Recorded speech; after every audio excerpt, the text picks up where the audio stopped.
오늘 주시는 말씀 창세기 22장 1절부터 19절까지 조금 길지만 함께 보겠습니다. 미지근한 물 한 잔만 주시겠습니까? 창세기 22장 1절부터 19절까지 제가 한 절 여러분 한 절 교독하도록 하겠습니다. 창세기 22장입니다. 그 일 후에 하나님이 아브라함을 시험하시려고 그를 부르시되 아브라함 하시니 그가 이르되 내가 여기 있나이다. 여호와께서 이르시되 내 아들을 내 사랑하는 자 찾아내고 우리가 나눠서 내게 아브라함이 아침에 일찍 일어나 나귀의 안장을 지우고 두 종과 그의 아들 이삭을 데리고 번제에 쓸 나무를 쪼개어 가지고 떠나 하나님이 자기에게 일러주신 곳으로 가더니 세상에 아브라함이 눈을 돌아보고 곳으로 내려가더라. 이에 아브라함이 종들에게 이르되 너희는 나귀와 함께 여기서 기다리라. 내가 아이와 함께 저기 가서 예배하고 우리가 너희에게로 돌아오리라 하고 아브라함이 이에 번제를 가져다가 그의 아들 이삭에게 주고 자기는 불과 이삭이 그 아버지 아브라함에게 말하여 이르되 내 아버지여 하니 그가 이르되 내 아들아 내가 여기 있노라. 이삭이 이르되 불과 나무는 있거니와 번제할 어린 양은 어디 있나이까. 아브라함이 이르되 내 아들아 번제할 어린 양은 하나님이 자기를 위하여 친히 준비하시리라 하고 두 사람이 함께 나아가서 하나님이 그에게 일러주신 곳에 이른지라. 이에 아브라함이 그곳에 제단을 쌓고 나무를 버려놓고 그의 아들 이삭을 결박하여 제단 나무 위에 놓고 손을 내밀어 칼을 잡고 그 아들을 잡으려 하니 여호와의 사자가 하늘에서부터 그를 불러 이르시되 아브라함아 아브라함아 하시는지라. 아브라함이 이르되 내가 여기 있나이다 하매 사자가 이르시되 그가 내게 내 손을 들지 말라 그에게 아무 일도 하지 말라 내가 내 아들 내 동작 가지고 내게 아끼지 않았으니 내가 이제야 내가 하나님을 경외하는 줄 알라. 아브라함이 눈을 들어 살펴본즉 한 순양이 뒤에 있는데 뿔이 수풀에 걸려있는지라. 아브라함이 가서 그 순양을 가져다가 아들을 대신하여 번제로 드렸더라. 아브라함이 그까지 있는 여호와에게 알았으므로 오늘날까지 사람들이 이르기를 여호와의 손에서 준비되라 하더라. 여호와의 사자가 하늘에서부터 두 번째 아브라함을 불러 이르시되 여호와께서 이르시기를 내가 나를 가리켜 괜찮으니 내가 이같이 행하여 내 아들 내 독자도 아끼지 아니하였으니 내가 네게 큰 복을 주고 내 씨가 크게 번성하여 하늘의 별과 같고 바닷가의 모래와 같게 하리니 내 씨가 그 대적의 성문을 차지하리라. 또 내 씨로 말미암아 천하 만민이 복을 받으리니 이는 내가 나의 말을 준행하였으니라 하셨다. 함께 읽습니다. 이에 아브라함이 그의 종들에게 돌아와서 함께 떠나 부엘세바에 이르러 거기 거주하였더라. 아멘. 한번 기도하시겠습니다. 하나님 아버지, 마지막 때에 하나님의 계획표, 하나님의 시간표가 있습니다. 저희들이 그 안에서 교회와 개인과 주님의 부르심이 무엇인지를 선명하게 알고 순종하며 나아갈 수 있는 저희가 될 수 있도록 주께서 은혜를 내려주시기 원합니다. 하나님의 시간 들을 수 있는 귀를 주시고 집중할 수 있게 해주시기 원하고 우리 개인을 향한 가정을 향한 하나님의 계획을 듣는 귀한 시간 될 수 있도록 은혜를 내려주시옵소서. 성령께서 말씀해 주시기 원하고 아멘하며 순종하기 원합니다. 감사드리고 예수님 이름으로 기도합니다. 아멘. 그 성경에는 하나님께서 이 하나님의 사람들을 향한 평가라고 해야 되죠. 어떤 평가들을 이렇게 내리시는 말씀들이 나옵니다. 디모데 같은 사람에게는 바울을 통해서 너 하나님의 사람아 라고 이렇게 주님께서 말씀해 주십니다. 저는 언젠가 청년 때 그 성경을 읽다가 야 바울이 디모데에게 너 하나님의 사람아 너 진짜 하나님의 사람이다 라고 하는 그 표현을 보면서 나도 저렇게 불릴 수 있다면 얼마나 좋을까 그런 생각을 해본 적이 있었습니다. 다니엘은 이제 그 다리오 왕이 그 사자굴에 집어넣었을 때 사자굴에 갇혀있는 다니엘을 향해서 그러잖아요. 다니엘아 네가 항상 섬기는 하나님이 너를 구원하시기에 능하셨느냐. 그래서 다리오 왕이 볼 때에도 자기 신하지만 이제 하나님을 항상 섬겼던 사람. 그래서 다니엘을 보면서 야 너는 진짜 하나님을 항상 섬겼던 사람이다 라고 이렇게 칭찬하는 이야기를 우리가 보게 됩니다. 왕이 자기가 살려주고 싶은데 살려줄 수가 없어요. 근데 그 갇혀있는 다니엘을 보면서 네가 항상 섬기는 하나님이 너를 구원하시기에 능하셨느냐 라고 이렇게 이야기하는 모습을 보게 됩니다. 반면에 라우디게아 교회 같은 교회한테는요 차든지 덥든지 해라. 미지근하기 때문에 토해서 내쳐버리겠다. 내가 너를 품고 있는 것 자체가 역겹다. 내가 뵙겠다 라고 하시는 무서운 말씀도 하십니다.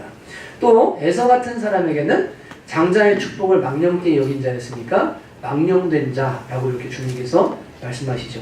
그러면 하나님께서 주신 축복을 우리 구원의 은혜 또 하나님 베풀어주신 모든 은혜들을요 쉽게 생각하고 그리고 아무것도 아닌 것처럼 여기고 당연하게 여기고 그런 사람을 향해서 하나님은 망령된 자라고 하십니다. 그래서 함부로 다루는 사람 있죠. 이런 사람들은 망령된 자라고 말해요.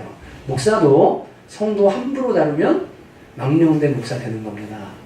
성도도 하나님 주신 재정, 사랑, 축복을 자기 마음대로 하잖아요. 자기에게 주신 권세, 망령된 자라고 하시는 거예요. 에서가 그런 사람이었어요. 귀히 여길 줄 모르는. 메네메네 되게 루바르신 언젠가 설교했죠. 그 벽에다 주님이 쓰셨습니다. 근데 그 주에 그 설교를 듣고 어떤 자매가 강남에서 밤새 그 단어가 자기 귀를 때리더래요. 메네메네 되게 루바르신.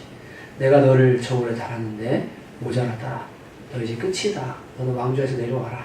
이제 내가 기름 안 부은다. 너 끝났다. 두렵더래요. 메네메네 되게 루바르신. 주님이 만약에 우리한테 그렇게 말씀하시면 이게 얼마나 무섭습니까? 또 히스기야 왕한테는 이사야가 하셨죠. 왕이 죽겠나이다. 예, 당신 죽습니다. 예, 이렇게도 하나님이 평가를 내리십니다. 넌 이제 끝이야 라고 하시는 것도 있죠. 근데 오늘 아브라함에게는요 이 하나님의 사자, 이 하나님의 사자가 누구냐 라고 할 때 여기 나온 하나님의 사자는 이제 이 성육신 하셔서 자꾸 이제 인간들에게 사람의 모양으로 보여주시는 성자 예수님을 우리가 의미한다고 생각합니다. 왜냐하면 이 소돔에 갈 때도 육신의 모양으로 나타나신 여호와, 그리고 여호수아 앞에도 군대 장관으로 나타나신 여호와, 그 여호와께는 여호와의 사자에게는 무릎 꿇고 경배하거든요. 그때 그 경배를 다 받습니다. 천사는 원래 경배받지 않거든요. 하나님을 경배하고 인간을 섬기는 존재이기 때문에. 근데 여기도 이제 12절에 보면 사자가 이르되 그 아이에게 내 손을 대지 말라, 그에게 아무 일도 하지 말라. 그 다음 뭐라고 하냐면 네가 네 아들 네 독자까지도 나에게 아끼지 아니하였으니, 하나님의 사자라는 얘기인데 네가 네 아들을 나한테 아끼지 아니하였으니 그 다음 뭐랍니까? 네가 이제야 하나님을 경외하는 줄을 내가 알겠노라. 그러니까 지금 여호와의 사자가 이 아브라함에게 네가 아들을 누구한테 줬대요? 나한테 아끼지 않았대요. 그죠? 천사 아니겠죠? 그죠? 그리고 네가 누구를 경외하는 줄 알았다고 말하냐면 하나님을, 야훼 하나님을 경외하는 줄을 이제야 내가 알았노라 라고 이렇게 말씀하시는 것을 보게 됩니다. 여러분, 아브라함에게 하나님의 사자, 성자 예수님께서 이제야 네가 하나님을 경외하는 줄을 내가 알겠다 라고 이렇게 칭찬하시고 인쳐주시고 확증을 주셨습니다. 여러분은 어떻게 하나님께서 여러분에게 말씀하실 것 같으세요? 나는 네가 나를 그렇게 경외하는 것을 내가 안다 라고 하나님께서 말씀하실까요? 아니면 다른 평가를 내리실까요? 이 경외한다는 것은 무엇일까요? 오늘의 주제는 아니지만 이 아브라함에게 하나님께서 아들을 내놔라 라고 할 때 이해 안 되는 요구였고, 그리고 너무나 큰 헌신이었는데도 불구하고 그냥 묻지도 않고 따지지도 않고 하나님이 주인이시기 때문에 아멘하고 순종하는 거 있죠. 주권을 인정하고 순종하는 것을 경외라고 말합니다. 여러분, 사람들이 하나님 경외한다고 하는데요, 말씀 안 지켜요. 그리고 순종 안 해요. 기록된 것도 순종 안 해요. 그리고 자기 하나님 경외한대요, 사랑한대요. 다 거짓말이에요. 근데 하나님께서는 정말 순종하는 사람에게 뭐라고 하시냐면 네가 나를 경외하는 것을 내가 안다라고 말씀하십니다. 근데 경외한다라고 오늘 이제야 네가 나를 경외하는 것을 안다라고 하신다면 두 가지를 주세요. 여호와 이레, 그리고 맹세를 주십니다. 그 전까지는 하나님께서 아브라함과 언약이라는 표현을 쓰세요. 내가 너와 언약을 맺고, 내가 너와 언약을 맺고. 근데 이 언약을 하나님 편에서 맹세하십니다. 그래서 오늘 16절에 이렇게 말씀하세요. 이르시되 여호와께서 이르시기를 내가 나를 가리켜 맹세하노니. 이때부터는 하나님이 아브라함에게 네가 나에게 순종했고 네가 진짜 나를 경외하는 걸 내가 알았다. 지금부터는 내가 너한테 맹세한다. 지금부터는 내가 너를 통해 이루고자 하는 그 계획을 변하지 않고 확실하게 내가 맹세하겠다. 누구를 걸고요? 하나님 자신을 걸고. 그것을 하시겠다고 약속하시는 게 나옵니다. 그러니까 여러분, 이 아브라함의 삶을 사실 보면요, 이제야 네가 나를 경외하는 줄 내가 알았다라고 하실 때 이제야라는 말은 이 22장의 이 사건을 기점으로 해서야 하나님께서 아브라함을 뭐예요? 이제 인정해 주신 거예요. 이해가 되시죠? 인정해 주신 거예요. 그전에는요, 불러서 그냥 은혜를 주셨어요. 이제 설명해 드릴게요. 불러서 은혜를 주셨어요. 근데 22장에서는요, 아브라함의 헌신 때문에 이제야 네가 나를 경외하는 걸 내가 알겠다. 내가 나를 가리켜 맹세한다.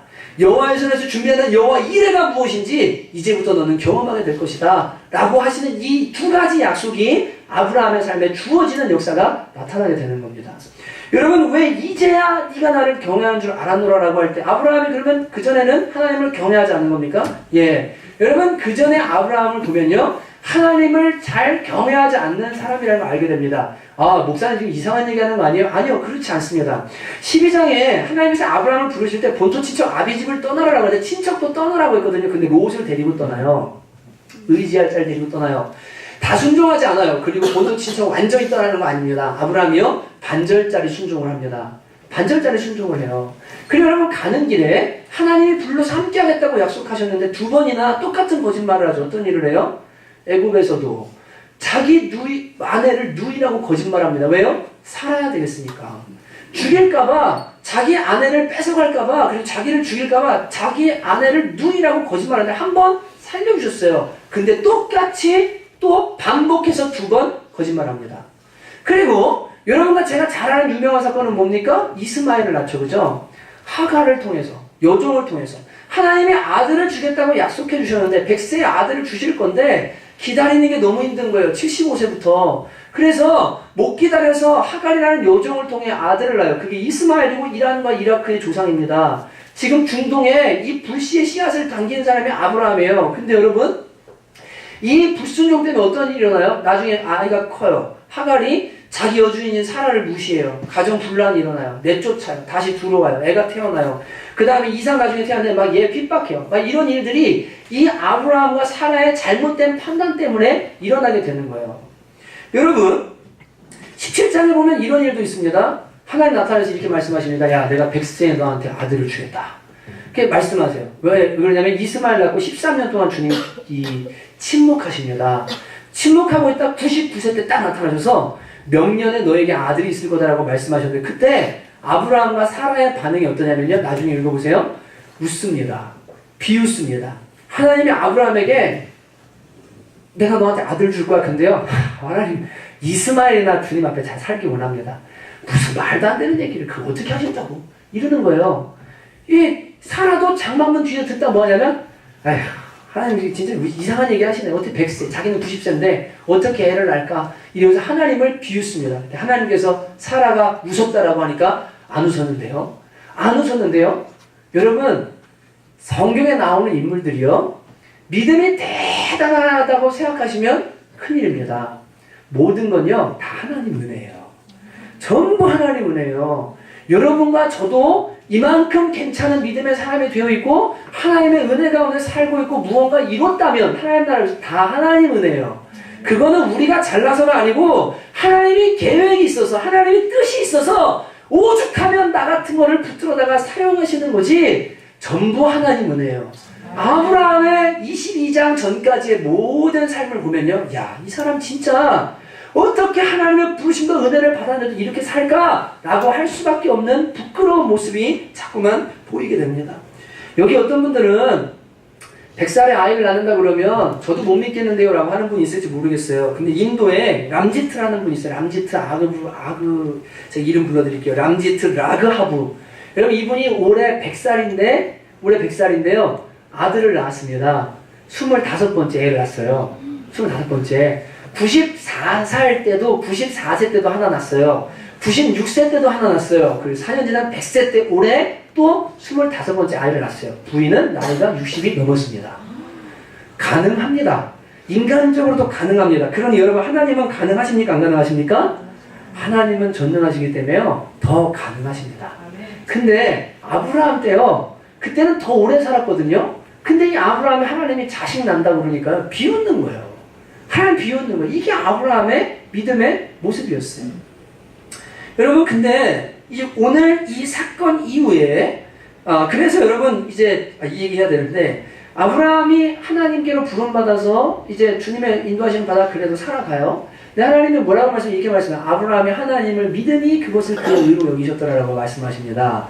여러분과 저도 똑같은데 지금 여러분과 제가 그냥 막 아브라함처럼 하나님 믿고 예수님 믿긴 있는데 맨날 불순종하고 주님 뜻 모르고 막 넘어지고 깨지고 이래도 하나님 어떻게 하세요? 아브라함이 하신 것처럼 도와주시고 감싸주시고 다시 일으켜주시고 세워주시고 이렇게 하시죠. 이게 은혜잖아요. 그죠? 은혜잖아요. 아브라함에게 주신 은혜가 어찌됐든 예수님을, 이 믿음도 은혜인데, 믿음도 우리가 하는 게 아니고 에베소 2장 8절 하나님의 선물인데, 복음이 왔을 때 예수님 날 위해 죽으셨대. 하나님이 나를 사랑하신대. 나는 죄인인데 예수 믿고 구원받는 길이 열렸대. 이 복음을 아멘하고 받아들인 믿음 있잖아요. 이거 자체를 하나님 의로 여기셔서 저와 여러분에게도 똑같이 아브라함에게 하신 것처럼 여전히 부족하고 넘어지지만 하나님이 불렀고 믿음을 의로 여기셔서 인도해 주시고 도와주신 은혜가 있다는 걸 믿으셔야 돼요. 근데 문제는 뭐냐면 예수 믿는 사람들을 가만히 보면 어떤 사람들은 하나님이 맨날 뒤치다거리만 하는 사람이 있어요.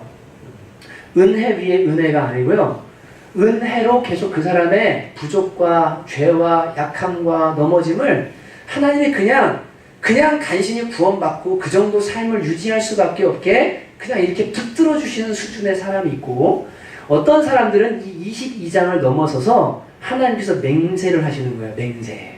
내가 네 삶에 이루겠다고 계획한 거 있잖냐? 그거는 내 이름을 걸고 이룰게. 내 이름을 걸고 맹세할게. 여호와에서는 준비돼. 여호와 이래. 여기서 시작되거든요. 이 말이요. 내가 이제 네 삶에 일하기 시작한다. 제대로 일한다. 그래서 이때부터 아브라함은요.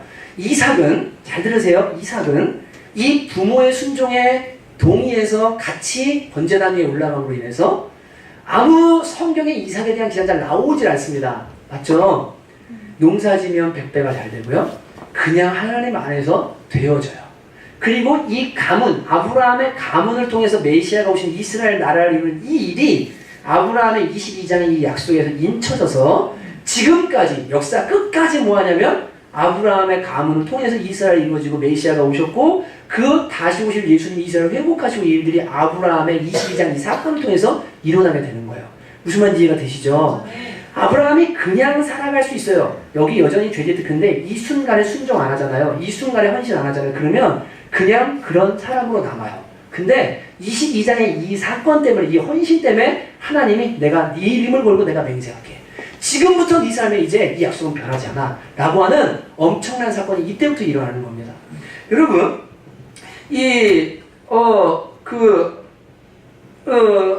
하나님께서 이 아브라함에게 요구하신 22장의 이 사건이 뭡니까? 이게 이제 영적 터닝 포인트가 되는 사건이었거든요. 아브라함에게요. 이게 하이라이트예요. 여러분, 100세의 아들을 낳은 게 사실 하이라이트가 아니고 22장의 아들을 하나님께 드린 사건이 이게 하이라이트예요. 여기에 하나님의 하이라이트가 있어요. 그래서 그때 하나님이 내가 내 이름 걸고 맹세한다고 하시는 거예요.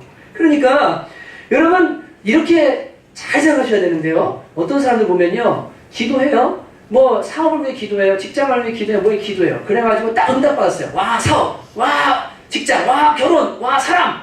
그러면 여러분 그게 하이라이트인 줄 알죠? 하나님 하이라이트가 문제지 아십니까? 줬던 걸 다시 가져오게 하시는 게 하이라이트입니다. 거기에 하나님의 비밀이 있어요. 사람들이 이걸 몰라요. 주면요 자기 건 줄 알아요.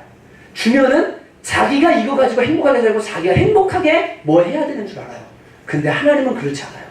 아브라함에게 아들을 주신 것도 하이라이트지만 이게 하이라이트가 아니라 주신 아들을요 다시 가져오라는 거예요. 근데 그때 하나님이 이제야 여호와 이래. 그리고 내가 맹세한다. 너 이제 나를 경외하는 사람을 내가 알겠다. 지금부터 제대로 시작이다. 하나님 그때 말씀하시는 거예요. 사람들이 이걸 몰라요. 주권이 뭔지. 하나님이 주고 나면 자기 건 줄 알아요. 결혼, 기도해서 결혼했어요. 근데 그 결혼하고 나서 남편이랑 아내랑 둘이 행복하다 신앙 못 치고요. 하나님 원하는 게 뭔지 몰라요. 사업, 하나님 열어주셨는데 그 하나님 뭐 하려고 하는지 몰라요. 직장도 마찬가지예요. 안타까워요. 근데 아브라함은요, 그걸 알았어요. 그래서 순종하고 그 다음에 하나님 역사가 일어나요. 근데 여러분, 도대체 하나님이 이 아브라함에게 요구한 22장의 사건이 도대체 무엇입니까? 여러분과 제가 잘 아는 번제로 아들 이삭을 바치라는 하나님의 요구였습니다. 22장 1절에 보면 그 이후에 하나님이 아브라함을 시험하시러 그를 부르시되 아브라함 하시니 그가 이르되 내가 여기 있나이다. 하나님이 아브라함을 부르십니다. 그리고 뭐라고 하시면 이렇게 말씀하십니다. 여호와께서 이르시되 네 아들 네가 사랑하는 독자 이삭을 데리고 모리아 땅으로 가서 내가 내게 일러준 한 산 거기서 그를 번제로 드리라 라고 말씀하십니다. 이게 미쳐버릴 노릇입니다. 여러분 입장을 바꿔보세요. 100세가 됐어요. 근데 그 아내도 자기도 애가 없었는데 100세가 됐는데 이 고대 근동의 자녀가 힘이에요. 그리고 이게 다산이 축복이에요. 축복인데 아들 하나 딱 얻은 거예요. 그것도 하나님이 주셨어요. 근데 뭐라고 그러지? 하나님이 가져오래요. 근데 가져오라는 것도 아니에요. 여러분 그냥 무슨 얘를 사역자 삼어, 얘를 선지자 삼아, 얘를 저기다 산에 가서 기도하게 이런 게 아니고요. 내보내 이런 수준이 아니라 데려와서 걔를 번제로 잡아라. 번제가 뭡니까? 칼로 목을 따서 생명을 취하고 각을 뜨고 내장을 빼고 더러운 건 다 씻어서 번제단 위에 올려서 태워서 죽이라는 겁니다. 태워서 죽이라는 겁니다. 여러분 하나님이 한 번도 아브라함한테 이런 요구를 하신 적이 없어요. 22장 전에 모든 사건들을 보세요. 사고치면 하나님 도와주세요. 문제 생기면 하나님이 도와주세요. 뭐 하면 하나님이 어떻게 해주세요. 늘 그러면서 하나님은 아브라함에게 은혜로 이끌어주셨던 좋으신 하나님이에요. 이 롯이 죽을 때도 그때도 살려달라고 하니까 살려주셔요. 10명 안에 못 드는데 목요일날 설명 드렸죠. 10명 안에 못 드는데 이 롯을 가정을 살려주세요. 은혜를 베풀어주세요. 전쟁에 나갔어요. 근데 하나님이 318명을 가지고 그 5왕들을 이기게 해주세요. 하나님이 무조건 은혜를 베풀어 주셨던 하나님이요. 22장에 이해 안 되는 요구를 하시는 겁니다. 이 이방 종교 잡신도 아니고 사람을 잡아가지고 제사를 드려라. 내 머리로는 매 톱방으로 내 이성은 이해가 안 되는 거예요. 어떻게 이런 요구를 할 수 있지? 아니 하나님이 주신 아들인데 얘를 통해 씨를 주신다면서 민족을 잃은 얘를 어떻게 죽이라고 말씀하실 수 있지? 도대체 이해가 안 돼요. 거기다가 인간적으로 생각할 때 내 아들, 여러분 자녀 다 있으시죠? 자녀를 번제로 잡아서 하나님께 드린다고 하면 생각해 보시면 이게 가능한 일인지, 이게 가능한 요구인지. 근데 하나님이 아브라함에게 이 요구를 하십니다. 여러분 왜 하나님은 이런 요구를 하시는 걸까요? 아브라함 골탕 먹이시려고요? 아브라함을 괴롭히시고 싶어서요? 진짜 할 수 없는 시험을 딱 줘가지고 이 시험을 네가 통과하면 내가 그때부터 복, 아니면 안 돼, 이렇게 하시려고 하나님이 기준을, 엄청 높은 기준을 놔두시고 지금 요구하신 걸까요? 그렇지 않습니다. 하나님의 시간표에서 이 아브라함이 독자 이삭을 바치는 사건은 너무너무 하나님의 계획표에서는 중요한 사건이기 때문에 그래요. 여러분 독자, 아브라함의 독자, 100세에서 얻은 가장 사랑할 수밖에 없는 그 아들 누구실까요? 누구 예표일까요? 예수 그리스도의 예표십니다. 번제는 레위기에 하나님과 화목하는 방법으로 주신 방법입니다. 예수님이 번제의 어린 양이십니다. 맞죠? 하나님 그래서 이삭을 번제로 잡으라는 거예요. 모리아산, 이 산은 어딜까요? 성전이 세워져 있고 거기서 예수 그리스도가 돌아가신 산입니다. 여러분 여기 보면 내가 내게 지시하는 한 산에서 잡으라. 한 산의 한이라는 말이 에하드라는 말인데 유일하다는 말이기도 하지만 일치되다라는 말도 있어요. 이 하나님의 구속사역 계획 안에서 아브라함을 통해 이스라엘 민족을 통해 이 땅을 구원하실 예수 그리스도가 오시게 되잖아요. 엄청난 계획 안에서 모리아산은 그냥 한 산이 아니에요. 이 예수 그리스도가 십자가 달리시는 그 일치된 산이에요. 이삭도 예수님의 예표예요. 번제도 예수님의 예표예요. 그러니까 하나님의 계획표 안에서 아브라함에게 이삭을 잡아서 번제로 모리아산에서 드리라는 것은 아브라함 입장에서는 이해가 안 되고 잘 모르는 일일지 모르지만 우리 생각보다 크시고 하나님의 나라와 구속사역 계획을 이루어가시는 놀라우신 하나님의 관점 안에서는 너무너무 중요한 사건이에요. 믿음의 조상이 되고 예수님을 보낼 수밖에 없는 이 한 사람의 통로를 삼으려고 하면 아브라함이 이 순종을 하지 않으면 하나님이 맹세하실 수 없는 중요한 사건이 창세기 22장의 사건인 겁니다. 이해가 되십니까? 이해가 되십니까? 그러니까 하나님께서 아브라함에게 요구하신 거예요. 근데 여러분 이게 얼마나 힘들어요. 오늘 말씀에 보면 여기 아브라함의 순종이 참 멋있습니다. 여러분 순종하려면 이렇게 해야 되는데 전날 말씀하셨어요. 아침에 일찍 일어나서 나귀의 안장을 지우고 번지에서 나무를 잘라가지고 올라갑니다. 근데 여러분 아내랑 상의했다고 나옵니까? 안 나옵니까? 안 나옵니다. 남편의 주권이에요. 여러분 믿음의 남자들에 대해서는 남편의 주권을 여러분이 인정하시길 바랍니다. 내 남편이 하나님을 경외하는 사람이잖아요. 결정하면 아멘하고 따라야 돼요. 아멘하고 따르면 복이 돼요. 사라가 아브라함을 주라 칭하여 라고 말하거든요. 내 남편이 믿음의 사람, 하나님을 진짜 경외하는 사람이면 실패도 괜찮아요. 아멘하고 따르세요. 근데요, 이 아침에 상의 안 하고 딱 가요. 그리고 종 둘 데리고 나귀하고 아들 데리고 번제했을 칼, 불, 나무 가지고 다 갑니다. 갔는데 딱 가니까 산 밑에 딱 도착해요. 그러면 어떻게 했을까요? 종들 둘 산 아래다 놔두고 아들만 데리고 올라갑니다. 왜 이렇게 했을까요? 여러분, 아무리 하나님의 말씀이라고 해도 아들을 잡아서 죽여라고 하면 사라가 펄쩍 뛰고 난리가 납니다. 당신 미쳤어요? 노방 들었어요? 얘가 하나님의 약속이 얘를 왜 죽여요? 얘가 지금 이게 얼마나 중요한데 얘를 잡아줘. 지금 귀신 들렸다고. 한 번 더 기도해봐. 일주일간 금식해봐. 최소한 40일 금식하고 이런 거 결정해야지. 아브라함에게 들어 하나님 음성 인정 안 해요. 그러니까 아브라함 하나님 음성 알거든요. 딱 듣고 아멘 하고 하나님 요구구나. 간다. 그리고 아침에 상의 안 하고 일찍 나갑니다. 가서 예배하고 올게. 갑니다. 가요. 근데 종들을 밑에다 놔두고. 왜요? 종들이 칼로 잡아 죽이는 거 보면요. 이것도 허락 안 합니다. 우리 주인이 미쳤구나. 아니, 주인이 지금 무슨 짓 하는 겁니까? 난리 납니다. 그러니까요. 순종에 방해되는 것들을요. 다 뒤로 제쳐두고요. 딱 이삭과 올라가는. 근데 여기서 또 가슴 아픈 사건이 일어나죠. 이삭이 뭐라 그래요? 아빠. 아니, 번제했을 칼, 불, 나무 다 있는데 도대체 재물은 어디 있습니까? 근데 아브라함 뭐라고 말합니까? 하나님이 자신을 위해서 친히 준비하셨을 거다. 100세 나서 그 아름답고 그 이쁘고 그 착하고 그 이쁜 그 아들이 아빠 도대체 번제물은 어디 있어요? 근데 아브라함이 뭐라고 말해요?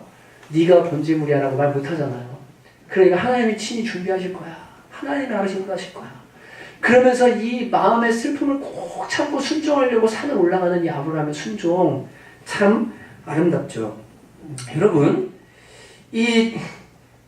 이렇게 아브라함이 하나님 앞에 딱 순종함으로 인해서 이 아브라함이 여러분 착각하시면 안 돼요. 하나님의 계획을 알아가지고 예표니까 주님이 살려주실 거야. 이 정도 수준으로 그냥 진짜 죽이려고 작정했어요. 하나님 말씀하셔서. 그리고 하나님 약속 있는 아이니까 하나님 알아서 하시겠지.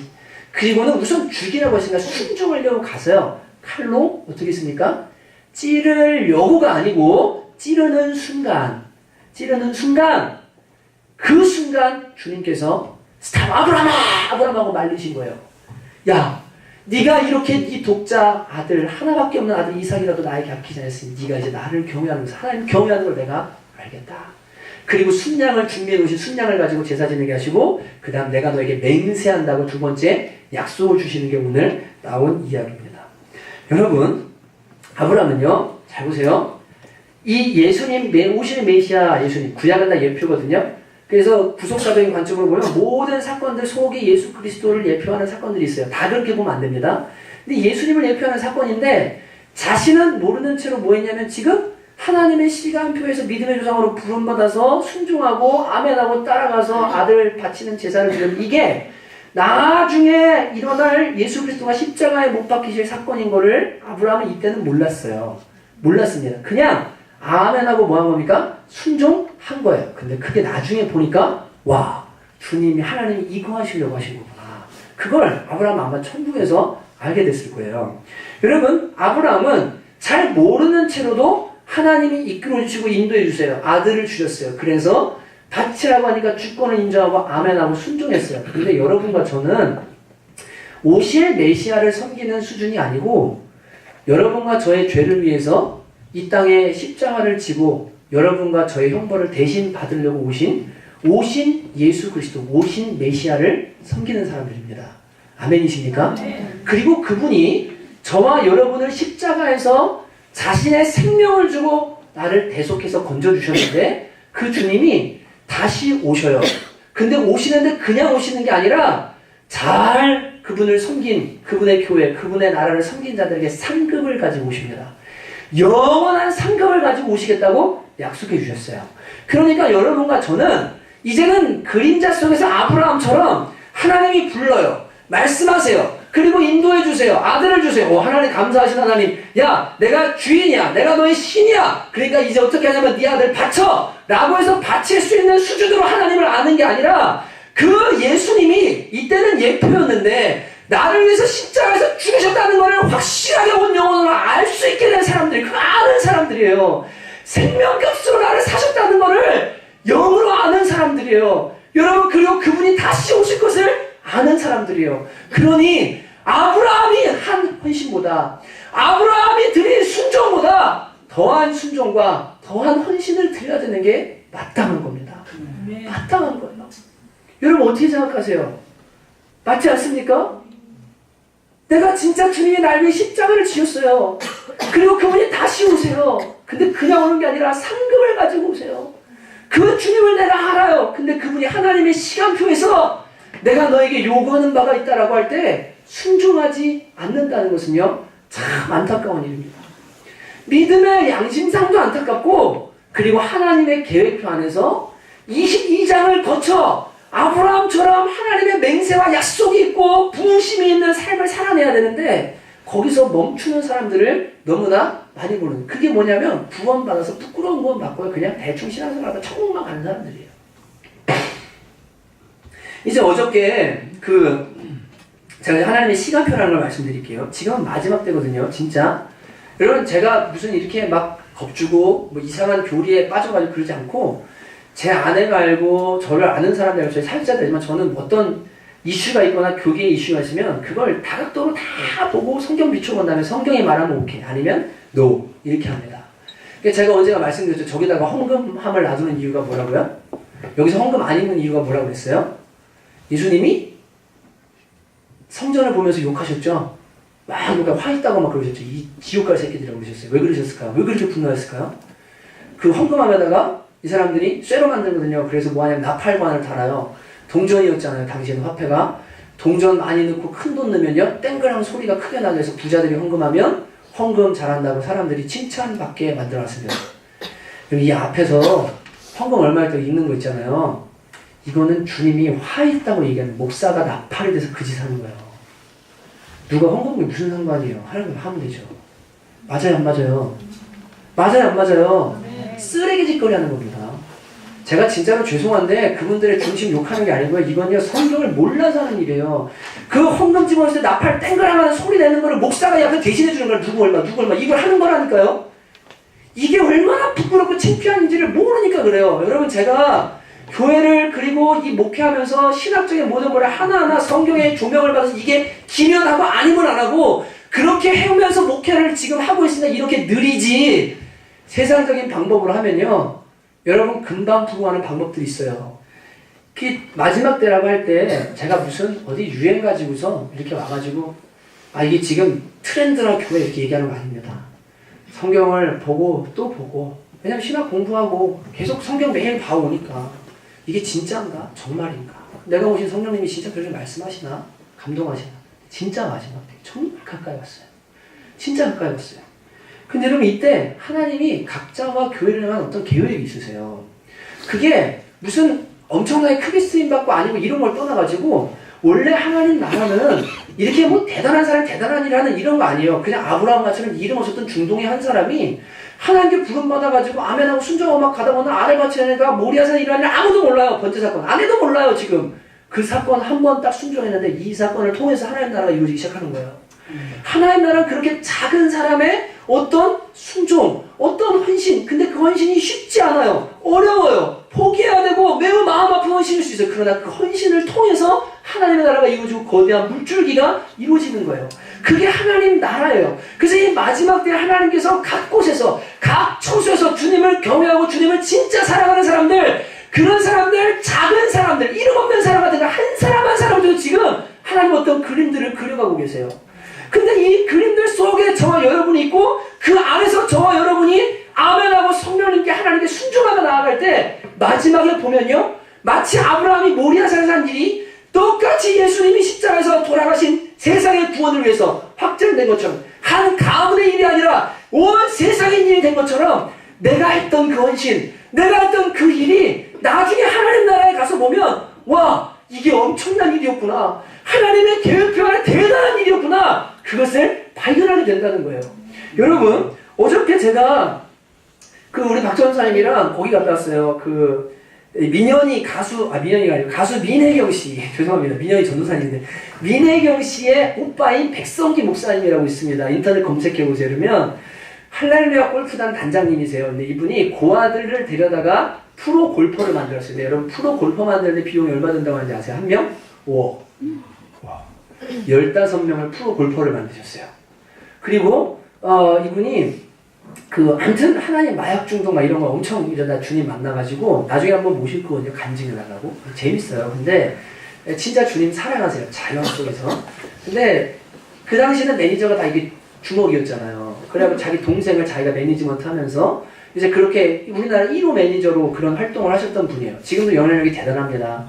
같이 만나서 한 3번 정도 만났는데 4번 만났군요. 만날 때마다 통화하면 무슨 국회의원이 전화 오고 무슨 뭐 어디 이름만 듣는 아는 탤런트가 전화 오고 뭐 어디 창원 KBS 누가 전화 오고 막 이러면서 막 목사님 여기도 애들 집어넣을 수 있어요. 막 아무튼 같이 막 꿈을 꿔가요. 근데 이분이 금요일이었나? 수요일인가? 언제지? 아무튼 간에 먼저 만났어요. 만났는데 이분이 갑자기 저한테 그러는 거예요. 지난주에 혹시 핸드폰 바꿀 때 안 됐어? 그러길래 제가 핸드폰 바꿀 때 됐는데요. 그랬더니 1년 6개월 넘었어요. 그랬더니 바꿔도 돼요. 그러니까 아 그래? 그럼 내가 대리점만 하는데 가서 핸드폰 바꿀래? 그래. 네 바꾸시죠. 그랬더니 근데 이제 금요일에 수요일 언제 갔거든요. 수요일인지 아무튼 갔어요. 따라갔는데 대리점이 아니고 갔더니 뭐냐면 핸드폰 네트워크 마케팅이에요. 속칭 다단계. 근데 이게 나쁜 게 아닙니다. 제가 이상한 데 간 게 아니고 갔더니 한 500명 넘는 사람들이 막 거기 바라버리는데 막 앉아가지고 핸드폰 등록하고 막 뭐하고 막 그러는데 한 청년이 오더니 저한테 어떻게 오셨냐고 백성희 목사님 따라오셨냐고 그러더니 뭐 쭉 설명을 해줬는데 30살인데 이 친구도 예수 믿는 애인데 자기가 이 사업을 시작했는데 뭐 어쩌고저쩌고 막 해요. 그래갖고 아니 저기 거두절미하고 그래 내용이 뭐냐 그러니까 저기 한 분이 2명만 딱 등록을 시키면 밑으로 계속 달아드리는데 이게 장난이 아닙니다. 왜 그렇게 되냐 이게 다단계 아니냐 그랬더니 하는 말이 이렇게 말하는 거예요. 단통법이 시행되는 바람에 보조금이 35만 원밖에 안 나온대요. 이제 대리점에. 그러니까 모든 대리점이 다 똑같아진 거예요. 가격 이해되시죠? 불법이 돼버리니까 그러면 어떻게 하면 여기서 마진을 소비자한테 줄 수 있을까? 그래서 이분이 LG에 15년을 있다가 이 사장님이 15년을 있다가 준비를 해가지고 10월 1일 단통법 딱 시행되자마자 사업 오픈 딱 했는데 지금 사업자 몇 명이냐면 14,000명. 전 세계 최초랍니다. 유례 없는 지금 난리랍니다. 이 방식이. 근데 그렇게 하고 이 백성기 목사님은 거기에 이름을 올린 지 자기 핸드폰 바꾼 지 한 달 됐는데 95만 원이 들어온 거예요. 그러니까 저한테 뭐라고 하냐면 전 관심 없거든요. 목사님 이거 와가지고 한번 하라고 이제 막 저를 데려간 거죠. 핸드폰 바꾸라고. 근데 제가 그런 얘기를 쭉 그분이 하길래 형제가 아직 됐고요. 저는 이 목사님이 와서 하라고 했으니까 그냥 하는 겁니다. 그리고는 그냥 했어요. 근데 딱 끝나고 나서 이 목사님이 뭐라고 했냐면 이렇게 말했어요. 너무 감사했던 게 제가 하나님 마음 느꼈거든요. 목사님은 핸드폰을 산 게 아니라 저를 샀습니다. 이분이 감동을 받으신 거예요. 그게 이 사람이 나를 알아봐 주는구나. 내가 나쁜 데 데려갈 사람 아니라는 걸 믿는구나. 그리고 그냥 오케이 해주는 그거에 감동을 받아서 이렇게 말을 하는 거예요. 목사님은 핸드폰 산 게 아니라 저를 산 겁니다. 제가 지금부터 목사님 사역하는데 전적으로 진짜 도울게요. 연예계 아이들 내가 필요한 거 제가 다 할 테니까 뭐든지 말씀하세요. 우리 같이 해요. 그게 감동을 받아요. 하나님도 그러신 것 같아요. 아브라함이 아들 딱 저기 하니까요. 야, 오케이, 맹세. 지금부터 너 완전히 그냥 고속도로야. 끝! 이러시는 것처럼 그랬거든요. 근데 이분이 뭐라고 했냐면 자기 동생이 엔터테인먼트를 뭘 한대요. 근데 별로 기대는 안 했어요. 그리고 또 뭐 백강기라고 그 부활을 발굴해서 이분을 만들어낸 매니저예요. 그리고 이승철도 데려다가 가수를 만들었는데 이승철 씨가 이게 잘 되니까 자기 솔로 데뷔한다고 그래가지고 이 백강기 이 매니저가 뺨을 때려가지고 그 엄청난 사건이 있었거든요. 그거에 이제 핵심이 되는 분입니다. 이분이 다시 매니저 활동을 좀 하겠다. 그리고 무슨 주경공사 이런 거 파는 거에 부사장 그 역할을 감당했다고 감사 예배를 드리는데 오라고 해서 우리 박정훈 사장님이랑 이제 갔어요. 갔는데 갔더니 거기 이제 유승호 사장님이랑 미디어 파크에 이제 여러분 보게 되시면 생생정보통 만드신 분이고 동행, 사랑 이런 프로 만들어서 MBC, KBS 막 집어넣은 그 회사에 발주받는 회사의 사장님이세요. 근데 이 사장님이 어려울 때 이제 저한테 기도 요청을 하셔서 같이 기도하고 많이 친해져서 이번에 여러 영화들을 개봉을 하시거든요. 그 프로그램이랑 이제 TV에 나옵니다. 근데 어찌됐든 그분이랑 얘기를 하다 이분이 갑자기 뭐라 하냐면 집사님 너무 감사하고 그래서 우리 이 미디어파크 하나님이 2억이 필요했는데 후원받고 도와주셔서 이제 완전히 풀어져가지고 지금 자산 가치가 70억 정도 되고요. 이제 그 프로그램들이 7개 지금 만들 게 막 이제 순차적으로 쌓여서 방송국에서 엄청 들어와요. 재정이. 그거 막 만들면 돼요. 영화 막 프로에서 다 보내면 돼요. 근데 연기자 필요하면 넣어주겠다는 거예요. 그러니까 아무튼 근데 그분이 갑자기 얘기하다가 우리 윤학열 감독님이 이러면서 갑자기 저쪽을 가리켜요. 근데 윤학열 감독님이 왔다는 소리를 듣고 제가 너무 반가워서 윤학열 감독님 지금 오셨어요? 그러니까 저쪽에 딱 앉아 계시는데 제 옆에 앉아 계시더라고요. 옆에. 아멘 할렐루야 일어나가지고 감독님 안녕하세요 인사를 딱 했어요. 그랬더니 예, 안녕하세요. 유승호 이 사장님이 여기 성남충 이호 목사님이시고 예방선 같이 섬기시는 목사님이십니다. 인사하는데 목사라 그러니까 일어나서 고개를 떡 숙이면서 안녕하세요 인사하는데 안녕하세요. 제가 뭐라 그랬을까요? 민현이 전도사님 아세요? 그러니까 하는 말이 민현이 전도사님 어떻게 하세요? 아니 민현이 전도사님이 감독님 전도한다고 저한테 전도할 때마다 문자 보내고 전화해서 이 윤학열 감독이라는 사람이 있는데 유명한 드라마 만든 사람이거든요. 이 사람 예수 믿으면 좋겠다고 그렇게 전화해가지고 저한테 전도하러 갈 때마다 기도 부탁하고 복음 전하러 간다고 맨날 그랬는데 제가 그래서 익히 이름을 알고 있었고 철가방 우수씨 아시죠? 실화 짜장면 배달하신 분인데 아이들 30명씩 도왔던 분 있잖아요. 그분 영화 만드신 분이에요. 이분이요.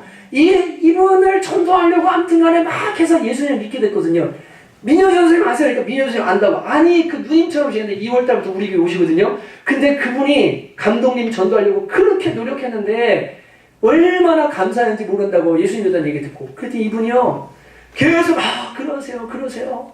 민정 선생님 너무 감사한 분이라고 나한테 예수님 전해줄 분, 예수 믿게 해준 분. 그래서 그분이 예수님 믿음을 하면서 미디어 파크 들어가서 믿는 사람들, 유수여 장로님, 랜디씨 PD계 레전드라고 말하는 분, 그분과 유승호 사장님 이런 분들이랑 같이 하나님의 나라를 꿈꾸면서 일하는데 이게 끝이 아니고 여러분 이분이 지금 만드는 영화 미디어 파크에서 뭐가 있냐면 무궁화와 사쿠라라는 영화를 지난번 모임 가신 분은 광고 영상을 보셨을 거예요. 지금 이제 제작에 들어가요. 올해요. 왜냐면 막힌 게 뚫어져가지고 재정 지원을 다 받아서 이게 들어갑니다. 근데 이 영화가 뭐냐면 우리나라의 해군을 창설하신 해군 제독 손원일 제독이라는 분이 있습니다. 근데 이 손원일 제독의 부인 되시는 분이 홍은혜 여사님인데 지금 96세세요. 생존해 계십니다. 근데 이분은 100세 가까이 됐는데도 누가 찾아오면 지금도 피아노 치면서 찬송가 반주해 주셔서 예수님을 전하는 분이세요. 홍은혜 여사님. 검색하면 다 나와요. 근데 이분이 일제시대 때 1934년 17살 때 마산고등학교를 재학하고 있었는데 마산여고죠. 근데 일본인 여자의 구아하라 요코라는 아이가 이 마산여고로 전학을 옵니다. 왜냐면 일본인 용산 역장인 이 아빠를 따라 서울에 있다가 이 아이가 폐교액을 얻게 돼요. 그래가지고 17살에 마산으로 요양차 내려가게 돼요. 그래서 마산여고를 가게 되는데 폐교액이 걸려서 오니까 아무도 짝을 안 해줘요. 아무도 뭐 하냐면 같이 친구를 안 해줍니다. 근데 이 홍은혜 여사님이 17살 때 그 아이 옆에 가서 짝꿍이 되어주고, 왜냐면 예수 믿으니까 폐결을 옮을 수도 있는데 그 아이를 도와서 학교 다니게 해주고 밥 먹여주고 친구로 절친이 됩니다. 일본인과 한국인이요. 그 당시 한국을 일본이 지배하고 있을 때 원수의 나라 아이잖아요. 누구도 이 아이한테 사랑을 안 주는데 이분이 예수정신으로 그 여자를 섬겨요. 오아하라, 부아하라. 그래서 결국에 20살 때 이 부아하라는 죽게 되고 예수님을 영접하고 이 홍은혜 여사님 때문에 이 홍은혜 여사님 품에서 결국 숨을 거두게 돼요. 죽습니다. 죽는 자리까지 지켜요. 이거를 실화인데 이것을 영화화하는 시나리오가 다 나와 있어요. 소설이랑. 근데 이거를 만드는데 일본 통일부가 아니라 일본 외교부에 이 내용을 가져갔대요. 일본에 갔을 때. 갔더니 그 장관이 보고 뭐라고 말했냐면 이것은 한일 양국의 평화를 위해서 너무나 중요한 영화입니다. 동시 개봉하십시다, 일본이랑. 그리고 이 영화를 통해서 한일 간의 우정이 회복되고 반한 감정, 반일 감정이 치유될 수 있는 중요한 사건이 될 것 같은데 이거는 정말 너무 중요한 영화입니다. 그래서 그런 약속을 받고 지금 이거를 진행하는데 이 감독을 윤학열 감독님이 하시는 거예요. 제가 여러분 무슨 얘기 하려고 하냐면요. 데이비드 선생님 오셨을 때 한중일의 연합 얘기 들으셨죠? 이번 5월에 일본에서 한중일 교회가 모여서 연합해서 기도회를 합니다. 한중일 안에 있는 그 좋지 못한 감정들, 교회조차도 하나 되지 못하는 이 악한 것들을 끊어내고 이 민족이 하나 되고 일본과 중국 교회들이 다 하나 되어서 정말 이 땅을 위해 기도할 때 하나님 어떤 일을 하실지 보자라고 일본에 모이게 되거든요. 근데 하나님께서요, 윤학열 감독이라는 사람을 통해서 뭐 하시냐면요, 이 문화라는 걸 통해서 정치 부분에요, 폭탄을 던질 수 있는 것을 만들기를 원하셨는데 예수 정신으로요. 그 전에 작업을 뭐 하신 거예요? 예수 믿게 작업을 하신 거예요. 누구를 통해서요? 민현이 전도사님을 통해서요. 이분과 아무 관련 없어요. 그냥 안디옥 교회 사역하다가 자기 남편의 동생이 영화 배우니까 어떻게 다 만났는데 주님 마음 가지고 그 한 영혼 섬겨야 되겠다. 이 영혼 주님께로 이끌어야 되겠다. 그리고는 열심을 가지고 뭐한다. 시간을 쪼개서 교회 사역하는데도 시간 없습니다. 바쁩니다. 너무나 바쁜데 찾아가서 만나고 그 영혼 주님께로 이끌기를 그렇게 하고 났더니 이 한 사람을 통해서 주님이요. 또 어떤 일들을 하나님의 시간표에 그 일을 진행하시는 거예요. 여러분과 제가 무슨 유명한 사람을 알아서 혹은 뭐 대단한 일을 해서 뭐 막 이렇게 아들을 바치는 것처럼 막 진짜 엄청난 헌신을 해서 하나님의 일들이 이루어진다면 여러분 우리는 다 기회가 없어요. 근데 그렇지 않아요. 제가 보니까 하나님 나라는요 진짜 작은 물줄기가 모여서 거대한 강이 되고요. 그 강이 모여서 바다가 되는 거예요. 다 필요해요. 한 사람도 안 필요한 사람이 없어요.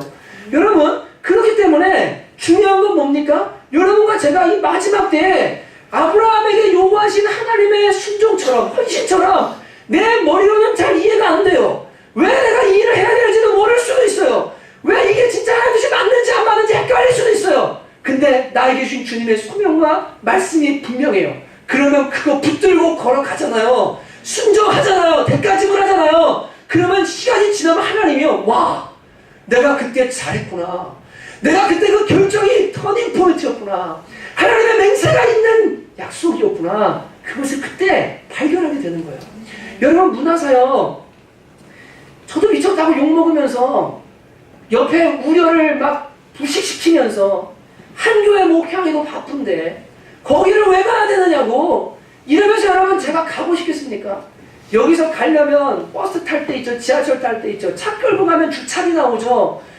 기름값 나오죠. 여러분 무슨 진짜 사람 만나죠. 만나서 밥 사야 되죠. 하나하나 마음들 사가지고 이거를 모아서 주님의 물줄기가 이루어지도록 그 돌려가는 이 과정들이요. 진짜 쉽지 않아요. 다 어른들이고 다 다른 생각 있고 같은 비어 있는 사람 있지만 누구도 먼저 누군가 헌신 안 하려고 그래요. 근데 그 일을 주님이 저한테 주셨어요. 나는 이 문화에 내가 하나님의 거룩한 군대를 일으키기를 원하는데 문화가 아니면 다음 세대 못 일어난다. 문화를 이걸 잡으면 이 문화를 통해서 정치, 경제 모든 것들 풀어지는 일이 여기에 있는데 이거 해야 된다. 다음 세대 살려야 된다. 여대는 불쌍하지 않냐? 이 땅의 젊은이는 불쌍하지 않냐? 하나님 오래전 마음 주시고요. 발걸음을 떼고 순종하면 가는 거예요. 근데 하나님께서요. 시간이 저는 확신해요. 여러분 성남초원교회 교회는 작고 성남에 있습니다. 이용환 목사 누가 이름 모릅니다. 근데요. 이름이 날리냐 안 날리냐 중요하잖아요. 하나님 나라의 저와 여러분은요. 엄청나게 귀한 일을 한 헌신한 교회로 헌신한 목사로 기록될 거예요. 왜냐하면 여러분 올해뿐 아니라 이제 하나님이 하신 일을 한번 보십시오. 근데 중요한 건 뭐냐면 여러분과 제가요. 하나님 앞에 어떤 마음으로 쓰임받고 하나님께서 보실 때 내가 이제야 네가 나를 경외하는 것을 내가 알겠다. 라고 하시면서 오케이 내가 이제 너한테 맹세한다. 나를 걸고 내가 너의 삶에 일하기 시작할 거야. 너의 가문에 일하기 시작할 거야. 내가 너를 향한 계획을 지금부터 내 힘으로 펼쳐내기 시작할 거야. 라고 말씀하시는 포인트가 되는 그 22장의 사건이 저와 여러분에게 분명히 있어야 돼요. 그리고 하나님은 분명히 그런 콜링을 주세요.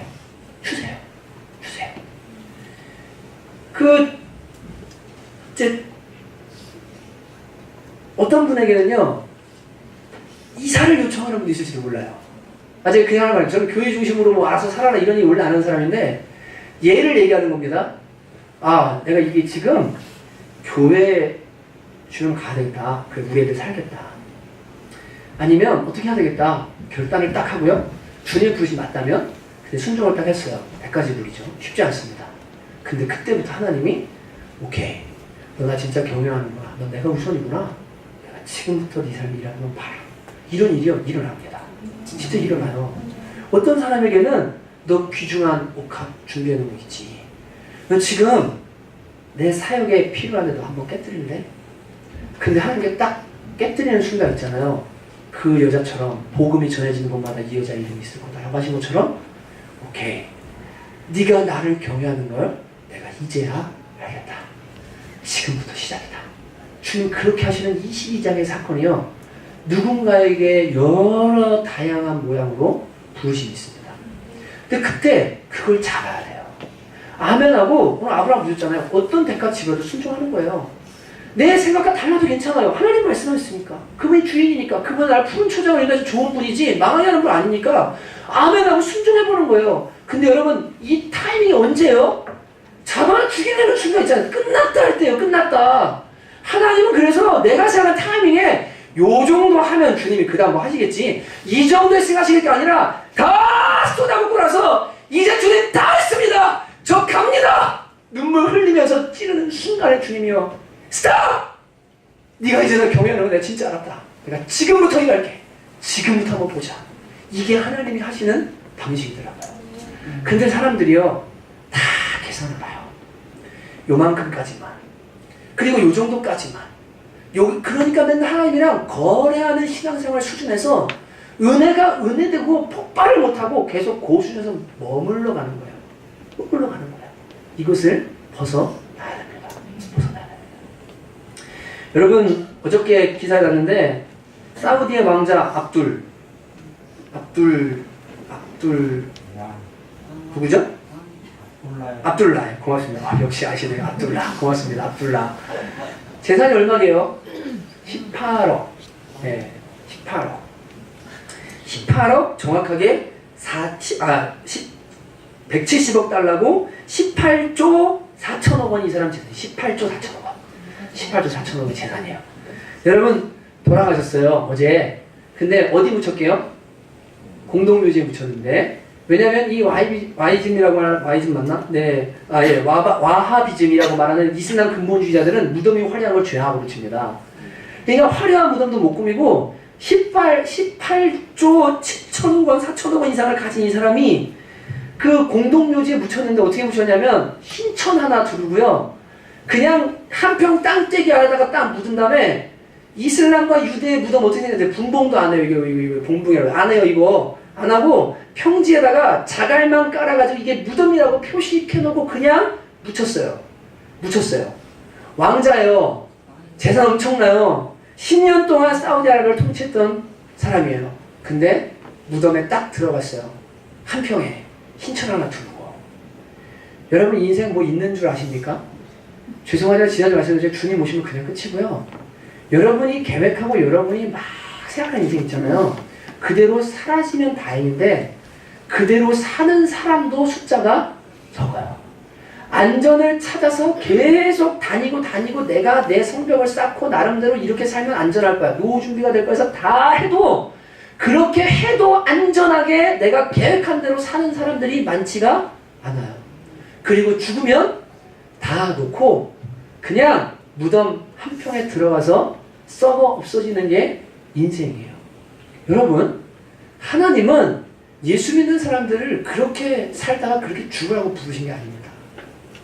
돈 싸갈 겁니까?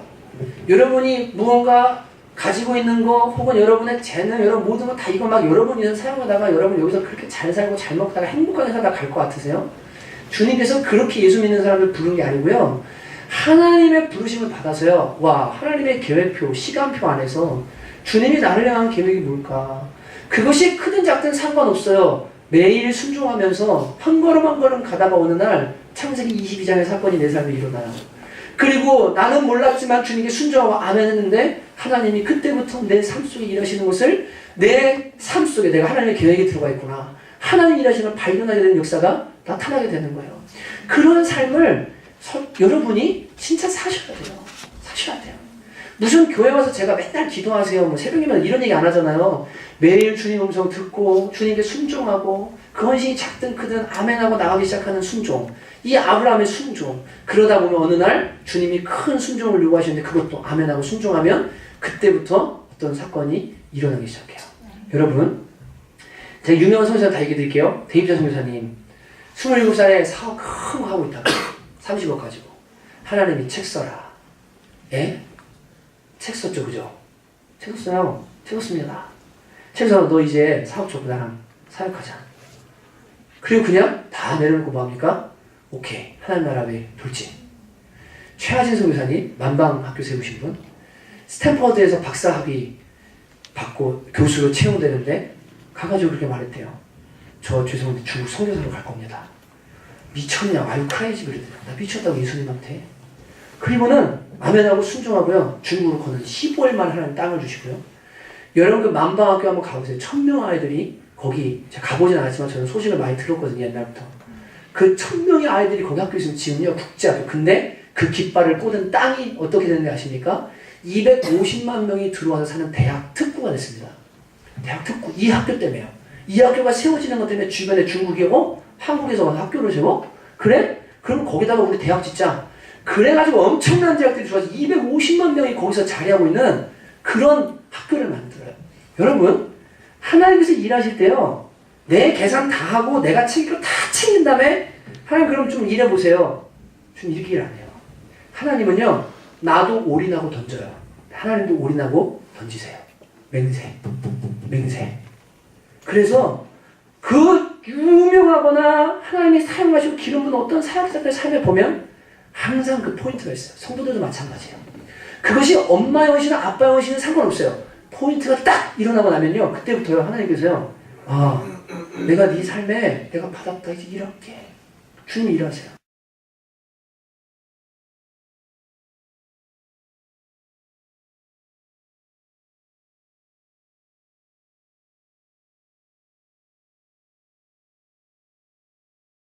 저는 저의 관심은 저 하늘나라에 있는 상급입니다. 진짜. 우리가 해야 될 건 뭐냐면 아브라함에게 아들을 주세요. 주신 아들도 가져오라고 그러니까 아멘하고 갖다 드려요. 그랬더니 하나님이 야 네가 날 진짜 요구하구나. 지금도 맹세. 오케이 한번 가보자. 준비 이거 하시는 거거든요. 근데 이 마지막 때 미적미적 헌신하고 미적미적 하나님 섬기고 대충 이러다가는 여러분 시험 다가오고 이 종말의 구원조차 힘든 사람들이 너무 많은데 청원교회에 계신 여러분들은요. 주님이 순종을 요구하시고 헌신을 요구하시면 이게 불가능해 보이는 것 같고 뭔가 아닌 것 같아도 아멘하고 순종해보는 거예요. 주님 앞에 마음을 드리는 거예요. 삶을 드리는 거예요. 그러면 주님이 어느 날 그 순종을 보시고요. 야 이제야 네가 나 경외하는 거 알겠다. 내가 진짜 너의 삶의 여호와 이래가 뭔지 내가 보여주겠다. 하나님 예비하신 게 뭔지 내가 보여줄게. 내가 이제부터 내 이름을 걸고 맹세하는데 너를 향한 내 계획을 이뤄줄게. 주님이 이거를 여러분과 제 삶에 하셨으면 진짜 좋겠어요. 교회도 이거 했으면 좋겠어요. 제발 여러분 미적 시간이 없습니다. 주님을 섬기는 것도 아니고 경외하는 것도 아니고 그냥 자기 머리로 세상 어떻게 하면 좀 이렇게 해볼까 하는 이런 식으로 살면요. 하나님 나라 위해서 여러분뿐 아니라 자녀 세대도요. 쓰임받기가 어려워요. 완전히 순종하고 올인하셔야 돼요. 여러분 지금까지 여러분과 저의 삶도 하나님의 은혜였던 거 다 아시죠? 그죠? 전부 은혜입니다. 제가 보니까 시점마다 저에게도 주님이 요구하신 순종이 있었어요. 그리고 그 순종을 했을 때 하나님은 그 다음에 어떤 일들을 열어주시기 시작했어요. 항상. 여러분이 22장의 사건이 없이는 하나님 절대 일 안 하십니다. 그냥 여러분이 잘못한 거 뒤치다거리 하는 하나님 정도로 늘 그렇게 살아가는 거예요. 여러분 저는 진짜 여기 모이신 분들이 한 분 한 분 다 귀하세요. 내가 무슨 가정주부니까 뭐 나는 할 일이 없는데 이런 건 중요하잖아요. 여러분이 그냥 주님께 순종하고 탁 하면 하고 가요. 그러면 지금까지도 은혜였는데 이 은혜를 넘어선 엄청난 하나님 일들이 턱 열리는 걸요 경험하게 됩니다. 자녀들도 마찬가지예요. 제가 그 막내 이모님 얘기한 건 부모님들이 주님께 철저히 헌신하잖아요. 하나님이 그걸 보시고요. 다윗 때문에 솔로몬을 붙드시고 솔로몬의 나라가 나눠지지 않게 네 아버지 때문에 내가 네 후손 때 나눈다 라고 하시는 것처럼 하나님의 은혜가 반드시 있습니다. 하나님의 맹세가 반드시 있습니다. 여호와 이레가 반드시 있습니다. 여러분 여러분에게 요구하시는 순종이 어떤 모양이 될지 저는 모릅니다. 그러나 성령님은 분명히 여러분 속에 이제 말씀해 주실 거고 내가 가정에서 직장에서 혹은 교회에서 어떤 모양으로든 하나님 지금 나에게 이 모리아산의 순종을 원하시는구나 하는 부분이 있을 거예요. 여러분 그거 순종하게 되시기를 바랍니다. 그리고 하나님의 맹세와 여호와 이레 하나님을 경험하게 되시기를 주님의 이름으로 축복합니다. 찬양할 텐데 내 인생 여정 끝내요라는 그 오래된 찬양이 있어요. 근데 여러분 이 찬양 부를 때 먼저 우리 좀 부르면서 기억할 것은 주님이 내 삶을 이렇게 부족한데도 아브라함처럼 22장 전에 아브라함처럼 이렇게 부족한데도 이끌어 주신 주님 참 감사합니다. 그런 주님을 먼저는 묵상하고 우리 함께 좀 또 다른 기도들 함께 해나갔으면 좋겠습니다. 내 인생 여정 끝내어 강건너도 내 인생 여정 끝내어 강건너 이를 때 이렇게 말하기를 원합니다. 하늘 문 향해 말하리 여호와 이래 예수 인도하셨네 예수 인도하셨네 매일 발걸음마다 예수 인도하셨네 나의 무거운 죄짐을 모두 벗고 하는 말 예수 인도하셨네 내 이 가시 박힌 인생을 허덕이면서 갈 때에 시험과 환난 많으나 예수 인도하셨네 예수 인도하셨네 매일 발걸음마다 예수 인도하셨네 나의 무거운 죄짐을 모두 벗고 하는 말 예수 인도하셨네 내 발걸음마다 내 밟는 발걸음마다 주 예수 보살피시사 승리의 예가 부르며 주를 찬송하리라 매일 발걸음마다 예수 인도하셨네 예수 인도하셨네 나의 무거운 죄짐을 모두 벗고 하는 날 예수 인도하셨네 사랑하는 성도 여러분 지금까지 걸어온 길을 좀 돌아보십시다. 내가 여전히 더럽고 부족하고 넘어지고 불순종하고 죄짓지만 하나님은 그냥 주님을 믿은 그 믿음을 의로 여기셔서 지금까지 신실하게 인도해 주셨습니다. 여러분 먼저 좀 감사하십시다. 여러분 지나간 시간을 잘 추억해 보세요.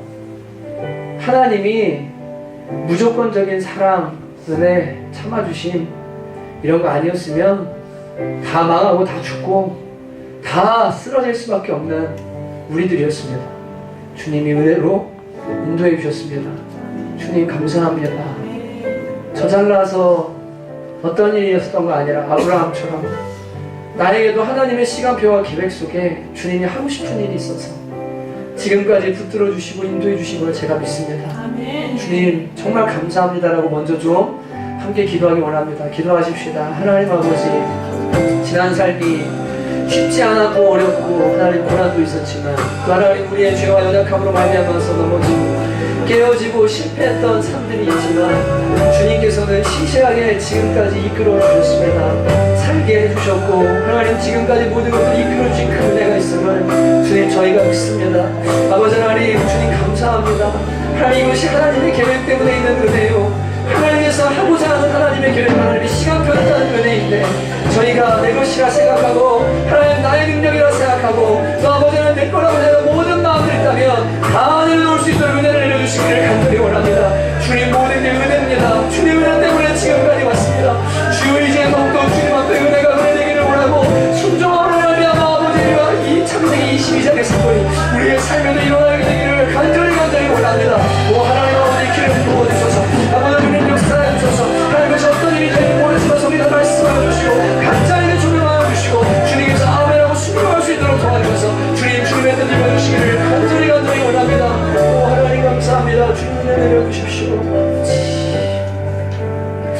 여러분, 대단한 순종부터 일어나는 거 아닙니다. 진짜 작은 순종부터 쌓여서 창세기 22장까지 가는 거거든요. 저는 이제 월요일날 우리 배현수 집사님 아버님 어머님 모시고 공주를 갑니다. 전도사님 한 분이랑 형제 하나 같이 동행하지만 몸도 안 좋고 또 주일날 사역 끝나고 월요일날 새벽 6시에 출발하는 게 쉽지 않아요. 근데 수술하셔야 되는데 거동도 불편하고 누가 도와드릴 사람도 없고 가거든요. 근데 목사인 제가 한 영혼 사랑하는 마음 잃어버리면 그냥 교회 조직으로 사람 세워서 돌리고 그렇게도 부흥할 수 있죠. 근데 하나님은 그걸 저한테 원하는 게 아니기 때문에 주님 제가 가겠습니다. 가면서 복음 전하고 또 모셔다 드리고 나면 한 번은 교회 나오시겠지. 그리고 주님 만나시겠지. 그런 마음으로 순종하고 아멘하고 갑니다. 여러분, 저는 저 잘해요 이런 얘기 하고 싶은 것도 아니고요. 이상하게 하나님은요 작은 순종을 통해서 뭔가 일을 이루세요. 진짜예요. 여러분 결단하세요. 내가 아브라함처럼 뭐 큰 순종 물론 그런 때 오는데요. 근데 지금부터 주님 말씀하시면 그리고 주님이 원하시면 작은 것부터 주님 제가 철저히 순종하겠습니다. 오늘 좀 결단하셨으면 좋겠습니다. 그래서 여러분 늘 주님이 뒤치다거리 해주는 그래서 앞으로 나아가지 못하는 인생이 아니라 하나님께서 이 22장을 지나 이제야 네가 나를 진짜 경외하는 거 합격이다. 테스트 합격. 이렇게 하시고 주님의 맹세와 여호와의 하나님의 역사가 나타나는 귀한 삶들 사시길 원합니다. 주님과 순종하겠습니다. 결단합니다. 한 번 더 기도하시겠습니다. 하나님 아버지, 주님 저희가 정말 아버지 하나님은 정말 하나님 못하시는 게 아니라 안 하시는 건 줄 압니다.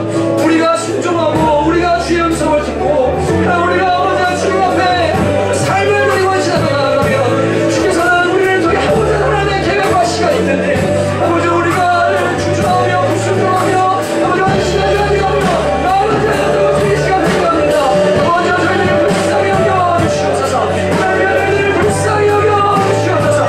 하나님의 아들을 주시고 결단하게 하시고 작은 것보다 좀 순종하여 우리 불쌍히 살아있는 귀한 소원을 할 수 있도록 아버지 은혜 부어주시기를 간절히 원합니다. 하나님의 못담으신 자를 못하지만 주님 우리에게 순종을 요구하시고 아버지 순종 가운데 하나님 자의 주의 순종 가운데 하나님은 일하십니다. 하나님은 역사하십니다. 오늘 아버지 감사합니다. 주여 역사하소서. 아버지 우리의 순종에 와주시고 하나님 우리를 사랑하시고 하나님의 신사가 되시고 하나님의 아버지 상급을 가지고 제게 주님의 영광을 순종하시고 무엇보다 하늘과 앞서는 다른 땅을 지키고 주님의 순종하게 보여주시고 아버지 은혜 부어주시기를 간절히 원합니다. 하나님 감사합니다. 하나님 감사합니다. 한 번 더 기도하기 원하는데요. 하나님은 진짜로 못하시는 게 아니라 안 하시는 겁니다.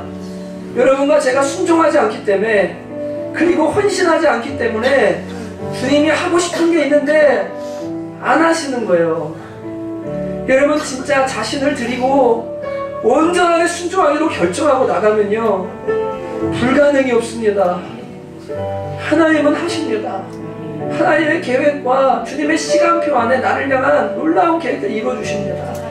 우리 주 한 번 보러 한 번 더 기도했으면 좋겠는데요. 여러분 지금 어떤 분들은 하나님이 진짜 말씀하시는 부분이 있을 거예요. 너 순종해라. 주님의 부르심이 분명히 있을 겁니다. 여러분 주님께 한번 올인해 보십시오. 주님이 무슨 일을 하실 겁니다. 이 시간 주여 한번 부르고 각자 그 제목 놓고 간절히 한번 기도하도록 하겠습니다. 주여! 하나님 아버지, 주여 정말 그렇습니다. 아버지 하나님께서 저희들에게 하나님 원하시는, 주님께서 원하시고 꿈꾸시는 놀라운 주님의 계획이 있습니다. 주님 요새 소리가 합니다. 주여 주님께서 하나님이여 어떻게 그것을 원하시는지 하나님 우리가 순종하고 헌신하는 나를 원하시는데 주여 우리가 순종하며 헌신하며 주여 원하는 주님의 우리가 사들어가는 이 삶을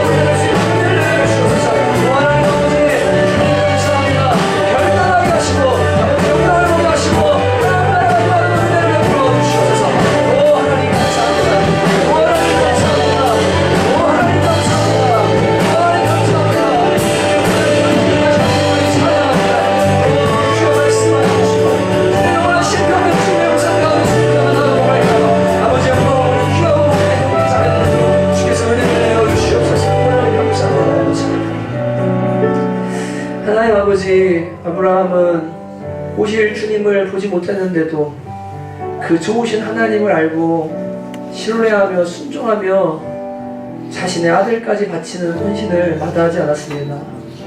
예수님께서 나를 위해 생명 주셨고 그 주님이 다시 오셔서 면류관 씌워주시고 상급 주실 텐데 주님, 주를 위해 무엇이 아깝고 주를 위해 무엇을 못하겠습니까?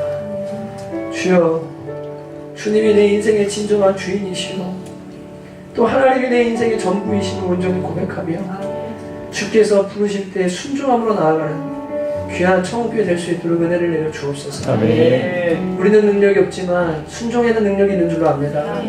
주님 말씀하실 때 아멘하고 그대로 실행하게 하시고 일하시는 하나님을 보는 우리 모두가 될 수 있도록 은혜를 내려 주옵소서. 주님 말씀해 주시기 원합니다. 하나님 음성을 들려주시고 감동 주시고 하나님의 계획표와 시간표 안에서 지금 나와 내 가정과 나의 일과 기업과 또 내 삶 전체를 향한 교회를 향한 하나님의 말씀을 부르심을 선명히 들려주옵소서. 저희가 모리아산으로 올라가기로 결정합니다. 주님 가장 소중한 것을 주께 내어놓기로 결정합니다. 주님 아멘하며 순종합니다. 주님 감사합니다. 그렇게 일하신 주님을 찬양하고 예수님의 이름으로 기도합니다. 제가 축도하겠습니다. 이제는 우리 주 예수 그리스도의 은혜와 하나님 아버지의 자기 아들을 아끼지 않고 내어주신 극진하신 사랑하심과 성령의 내주하시고 교통하시며 충만케 하시고 또 우리를 축복의 산, 여호와 이레의 산, 맹세의 산, 오리아 산으로 이끄시는 성령의 인도하심이 오늘 치열한 삶의 현장으로 돌아가는 귀한 주님의 가족들 머리머리 위에 영원토록 함께 있기를 간절히 축원하옵나이다. 아멘.